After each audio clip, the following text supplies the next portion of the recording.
Hello, welcome back to Learnino. So technical exams വേണ്ടി prepare ചെയ്യുന്നവർക്ക് വേണ്ടിയുള്ള ഒരു ഇൻഫോർമേറ്റീവ് വീഡിയോ ആണ് ഇന്നത്തേത്, എസ്പെഷ്യലി ഇലക്ട്രോണിക്സ് റിലേറ്റഡ് ആയിട്ടുള്ള പരീക്ഷകൾക്ക്. അപ്പൊ ഇപ്പൊ നമുക്ക് പി എസ് സിയുടെ ആണെങ്കിൽ ഡിസംബർ വരെയുള്ള കലണ്ടർ വന്നിട്ടുണ്ട്. അപ്പൊ രണ്ട് മെയിൻ ആയിട്ടുള്ള എക്സാംസ് ആണ് ഇലക്ട്രോണിക്സ് റിലേറ്റഡ്. ഒന്ന് ജൂനിയർ ഇൻസ്ട്രക്ടർ ഇലക്ട്രോണിക് മെക്കാനിക് എക്സാമും പിന്നെ ഒന്ന് junior instructor technical medical electronics. അങ്ങനെയുള്ള രണ്ട് എക്സാംസ് ആണ്, ഒന്ന് നവംബറിലും ഒന്ന് ഡിസംബറിലും മെയിൻ ആയിട്ട് വരുന്നത്. അപ്പോൾ അതിന് കൺഫർമേഷൻ കൊടുക്കാനുള്ളത് ഇപ്പൊ മെഡിക്കൽ ഇലക്ട്രോണിക്സിന് ആണെങ്കിൽ ഇപ്പൊ കൺഫർമേഷൻ കൊടുക്കാൻ വന്നിട്ടുണ്ട്. എക്സാം ഡേറ്റ് രണ്ടിന്റെയും എക്സാം ഡേറ്റ് വന്നിട്ടുണ്ട്. അപ്പൊ എല്ലാവരും അതിന് വേണ്ടിയുള്ള ഒരു പ്രിപ്പറേഷനിലായിരിക്കും അല്ലെ.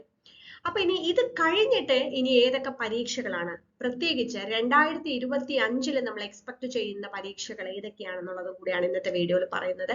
അപ്പൊ പി എസ് സി അല്ലാതെ നമ്മൾ നോക്കുവാണെങ്കിൽ നമ്മൾ RRB JE അല്ലെ, RRB JE എക്സാമിന് നമുക്ക് നോട്ടിഫിക്കേഷൻ ഒക്കെ വന്നിട്ടുണ്ട്.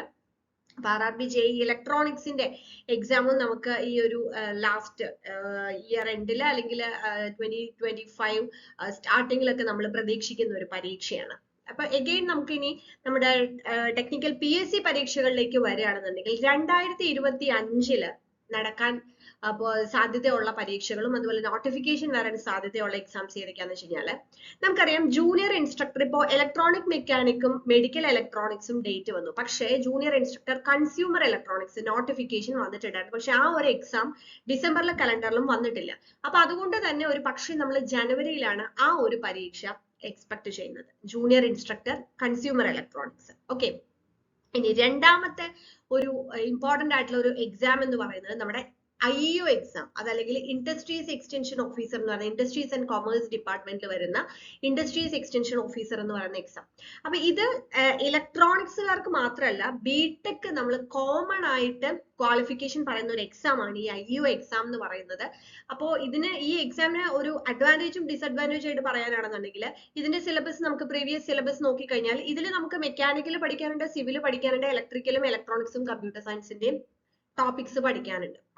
അപ്പോ കോമ്പീറ്റ് ചെയ്യുന്ന എല്ലാവർക്കും എല്ലാ ഡിപ്പാർട്ട്മെന്റുകളും പഠിക്കാനുള്ളത് കൊണ്ട് തന്നെ എല്ലാവർക്കും ടഫും ആയിരിക്കും. പക്ഷെ നല്ല രീതിയിൽ പ്രിപ്പയർ ചെയ്യുന്നവർക്ക് മുന്നോട്ട് വരാനുള്ള നല്ലൊരു ഓപ്പർച്യൂണിറ്റി ഉള്ള ഒരു എക്സാം ആണ് ഇൻഡസ്ട്രീസ് എക്സ്റ്റൻഷൻ ഓഫീസർ എന്ന് പറയുന്ന എക്സാം. അടുത്തത് നോക്കുകയാണെങ്കിൽ അസിസ്റ്റന്റ് എഞ്ചിനീയർ ഇലക്ട്രോണിക്സ്, അത് നമ്മൾ PWD വിളിച്ചിട്ടുള്ള ഒരു പോസ്റ്റാണ് അസിസ്റ്റന്റ് എഞ്ചിനീയർ ഇലക്ട്രോണിക്സ് എന്ന് പറയുന്നത്.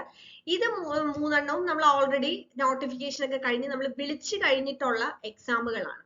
ഓക്കെ, അപ്പൊ ഇത് എന്തായാലും ജൂനിയർ ഇൻസ്ട്രക്ടർ കൺസ്യൂമർ ഇലക്ട്രോണിക്സും അതുപോലെ ഇൻഡസ്ട്രീസ് എക്സ്റ്റൻഷൻ ഓഫീസറും അസിസ്റ്റന്റ് എഞ്ചിനീയർ ഇലക്ട്രോണിക്സ് ഒക്കെ നമ്മൾ ഒരു ആദ്യത്തെ 2025 ആ ഒരു ഫസ്റ്റ് മന്തുകളിലായിട്ട് നമ്മൾ എക്സാം എക്സ്പെക്ട് ചെയ്യുന്ന പരീക്ഷകളാണ്.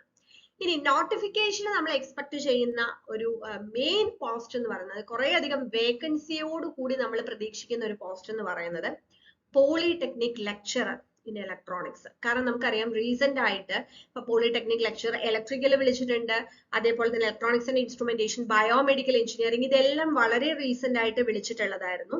പക്ഷേ പോളിടെക്നിക് ലെക്ചറർ ഇൻ ഇലക്ട്രോണിക്സ് എന്ന് പറയുന്നത് മാത്രം എക്സാം പെൻഡിങ്ങിൽ നിൽക്കുന്ന ഒരു എക്സാം ആണ്. അപ്പൊ അത് നമ്മൾ 2025 ഒരു പക്ഷേ നോട്ടിഫിക്കേഷൻ വരാൻ ചാൻസ് ഉണ്ട്. അതല്ലാന്നുണ്ടെങ്കിൽ നമ്മൾ ഒരു നെക്സ്റ്റ് ഇയറിൽ തന്നെ നമ്മൾ അത് എക്സ്പെക്ട് ചെയ്യുന്നുണ്ട്.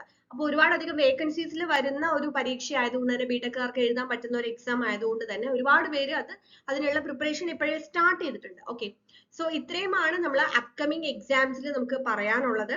സോ ഈ എക്സാംസിന് പ്രിപ്പയർ ചെയ്യുന്നവർക്ക് ലേണിനോടൊപ്പം നിങ്ങൾക്ക് പഠിക്കണം എന്നുണ്ടെങ്കിൽ നമ്മുടെ ആപ്പ് ഡൗൺലോഡ് ചെയ്ത് കഴിഞ്ഞാൽ നിങ്ങൾക്ക് കോഴ്സുകൾ അവൈലബിൾ ആണ്. അതെല്ലാം നിങ്ങൾക്ക് എന്തെങ്കിലും ഡൗട്ട്സ് കാര്യങ്ങളുണ്ടെങ്കിൽ താഴെ കാണുന്ന നമ്പറിൽ കോൺടാക്ട് ചെയ്യുകയും ചെയ്യാം. Thank you.